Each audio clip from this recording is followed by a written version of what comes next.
Hey, hey, I think I got a story for you. So, I'm in high school. I had a few girlfriends here and there. You know, I was a cute guy, so I had a couple boo things lined up to get on this, if you know what I mean. One girl in particular, she was extremely gorgeous. I mean, everybody liked her, but she went to another school. We met through like mutual friends, doesn't really matter. So we met, exchanged numbers, and then like we would talk here and there regularly. And I mean, that was pretty much it. She lived too far, and I didn't have a car at the time. So it was what it was.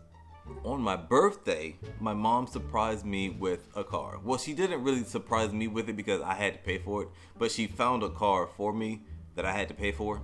So I guess it was like half a surprise. It was just a sir, or it was maybe just a prize. I don't know, whatever. I paid for the car. I'm excited, man. I'm driving to school every single day. Everybody's like, oh, he has a new car, whatever. Like, my cool points went up. If I was at a 5, like, I'm at a 74 right now.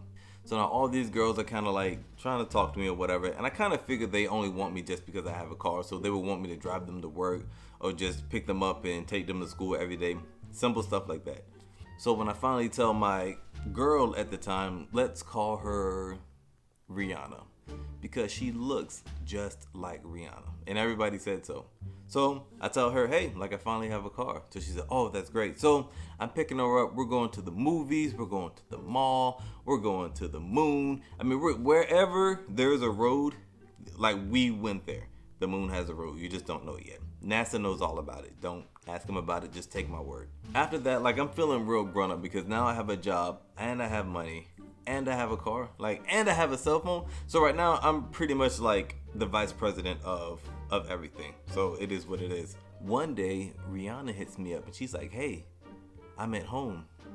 I'm like, I mean, that's no surprise there. You live there. Like, I'm at home too. She's like, no. I'm at home by myself. I was like, oh, well, I'm pretty sure like your dad's gonna be home any second now because I know he works like a double or something like that. She's like, no. My mom and my dad are gone because they went out of town for the weekend. I'm here by myself. So at first, like, it's still not clicking in my head. And then I'm like, oh, you're at home solo, adolo. She's like, yeah, I am, you idiot. So why don't you come over here? Before she even says here, like, I'm already in the car, seatbelt on, cars in drive. I don't really have that much gas, but I'm like, whatever, I'll risk it. I don't care if I run out of gas coming on the way home, but I have enough to get there. So it is what it is. So I'm in the car, like, speeding, trying to get there. Boom, finally get there. I walk out of the car, shut the door, light, doing my little nice, smooth guy walk up to the door. She opens the door, has nothing but bra and underwear on. I said, oh my gosh. You know what this means, don't you? This is what I'm saying to myself. You know what this means, don't you? I'm like, oh yeah. So we go inside, sit down. She gives me like a drink of like some juice. I'm like, I don't want to drink anything. I don't want to drink anything. I don't want to eat anything. You know why I'm here. I know why you know that I'm here. Does that make sense? I know. We know why we're together at this moment. So she leans in, starts kissing me. I mean, it's getting hot and heavy real quick. All of a sudden, I don't know how we didn't hear this. All of a sudden, I hear, and I look up, and her dad's there. Now, her dad is a military guy. He's like 6'4", massive guy. He's easily like 250. 6'4", 250 guy, just big, massive ball of scary man. So I freak out. I freak out on the inside. I don't really say anything. I'm just there. Mind you, we're on the couch. She, Rihanna, is in her underwear and in her bra. So we're both just stuck. Nobody's saying anything. At that moment, a piece of calm just came over me because I'm like, you know what? I'm about to die. And I'm not gonna die scared. So I'm just gonna chill right now. Her dad looks at me and says, I think you need to leave. I don't say anything. I hop up so fast. Even to this day, I think I still left my shoes there. I hopped up so fast and ran out of that house, got in the car. I was like, I don't care about her. I don't care. It was her decision. She made it. Whatever. She should have done her research. or checked ahead of schedule if somebody was coming home. She's on her own. I'm out here. God save her. Jesus take the wheel. After that, maybe about 10 or 15 minutes later, I get a call from her. She's like, hey, you have to come and pick me up. I was like, nah, you're crazy. If you think I'm going back, you are seriously out of your mind. I just made it out of there. You think I'm gonna go back into that haunted house? There's no way. So she's like, my dad's kicking me out. I have all my stuff. I'm on the front porch. I'm like, ah.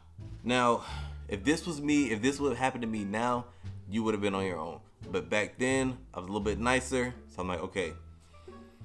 I went and I picked her up, and then we're just driving around, and then so I just take her back to my house, and we're just sitting there with all our bags. My parents weren't there. I can't remember why, but they weren't there, so they never knew about any of this.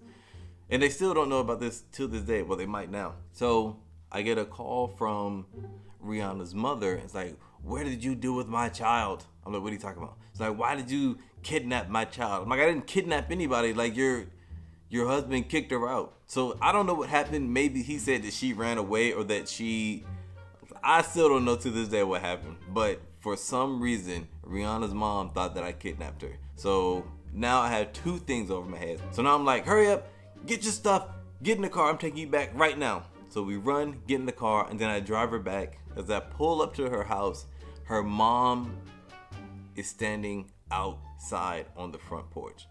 Rihanna opens the door and gets out, and she's getting her stuff out. While she's getting her stuff out, her mom starts walking toward the car, like angrily walking, like a wrestler when it's coming down the ramp. You know, when the music comes on, you see like The Rock just running down this ramp with his like big stupid legs flopping everywhere. When I see this, as soon as Rihanna gets her last bag out, like I just pull off.